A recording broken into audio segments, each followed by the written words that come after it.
Hello everyone, it's Shane Kanto, your Wasteland reviewer, and I'm here to review Season 5 of Fargo. And this is Noah Hawley's anthology series based off of the Coen brothers film. And this 5th season is definitely one of the stronger ones of this series. This might be up there with Season 2 as like my favorite. What I appreciate a lot about this particular season, it has a lot of rhythms and ripples of the original film. There's a lot of homages. Like, there's a daughter character is like named Scotty. The whole entire setup is that you have Juno Temple, who is there's attempted abduction of her in the first episode at her home. And it's really playing off very similar to the first Fargo film, and the original Fargo film. But then this really subverts a lot of those expectations and takes it in a completely different direction. And that's where this season feels fresh and impactful as well. It's dealing with a lot of interesting ideas. You have John Hamm's character, who's this like unhinged sheriff, who's like, I am the law around here. I see the true America of faith and masculinity and like that kind of character. And John Hamm kills it. He is one of the best characters in this anthology series, all with his nipple rings and all. So weird. Such a weird choice. And he just plays that character pitch perfectly, and he's legitimately scary and intense. And Juno Temple is absolutely amazing as Dot, who's our main character, who's the one who gets attempted abduction, and she's so much scrappier than you would expect this character to be, and there's so many other layers. You have her mother-in-law played by Jennifer Jason Leigh, who's all power moves.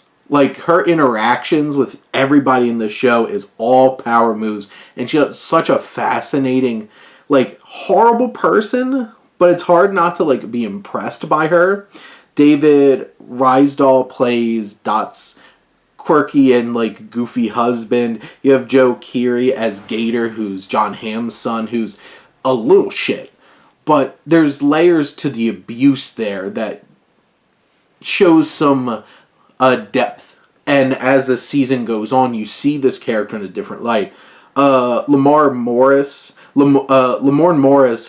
I love him. He's so great as this like earnest state trooper who's really trying to do what's right.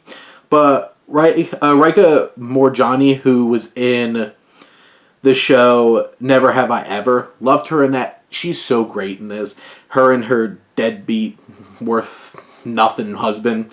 And then Sam Spruell plays this strange, like, ethereal type character. He's the one that carries all, like, the philosophical elements of, like, Fargo. And he's such a mysterious and dangerous entity. There's so many shocking moments throughout this season. The way that it deals with a lot of like modern politics and stuff like that was really impressive. There's just such a great cast here from top to bottom. And this show really digs deep into some very interesting ideas and complicated, mystery elements, and it's always keeping you on your toes. It's always shocking. It's never something that's just going to make your viewing experience easy, and you always have to be wondering what's going to come around the corner next. And honestly, like, there's a lot of twists and turns in the narrative, but I always feel like it's something interesting, and it's taking you places and always adding layers to the characters along the way. And that's really impressive writing that goes into that. And there's just something really special about this season, and there's so many quirky and interesting characters along the way. It's really well shot. There's great visuals. There's an intensity.